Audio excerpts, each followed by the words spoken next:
Bonjour à tous et bienvenue dans cette nouvelle vidéo consacrée à l'analyse technique et à l'utilisation des figures chartistes en trading.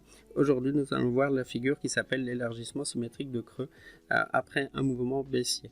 Donc une figure d'élargissement symétrique est composée de deux droites. Donc vous avez une droite en support baissier et vous avez une droite en résistance haussière. Et pour valider cette figure, il faudra bien qu'il y ait deux touchettes sur chacune des deux droites, comme on le voit ici sur la représentation graphique.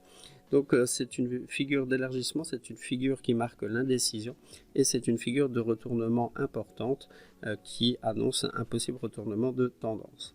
Donc la formation de cette figure doit être précédée d'un mouvement baissier et on a deux possibilités pour pouvoir déterminer des objectifs théoriques avec cette figure.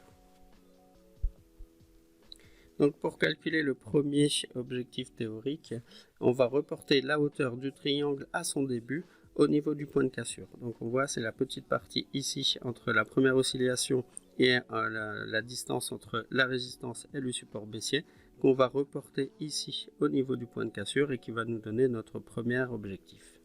Pour calculer le deuxième objectif, donc là on va prendre la hauteur totale de la grande oscillation, donc celle qui va terminer la figure, et là ça va nous donner un objectif plus important parce que l'écartement entre les deux droites est plus important, et c'est toujours pareil, on va le reporter au niveau du point de cassure et ça va nous permettre de déterminer le deuxième objectif.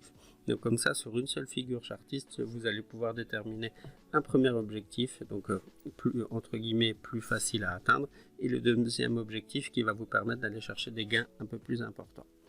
Au niveau des statistiques, dans 60% des cas, il y a une sortie haussière avec une figure comme celle-ci.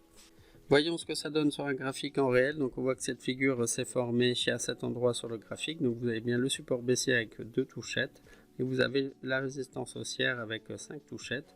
Et donc vous allez pouvoir déterminer donc vos deux objectifs. Le premier objectif, ça va être la première oscillation du démarrage de la figure qu'on va pouvoir reporter ici au niveau du point de cassure. Et après vous avez donc le deuxième objectif qui va être l'oscillation finale avant la cassure définitive de cette figure que vous allez pouvoir reporter ici donc au niveau du point de cassure et qui va vous donner votre objectif, le deuxième objectif théorique. Donc ici on voit que dans les deux cas donc les objectifs ont bien été atteints et donc que cette figure a bien été validée.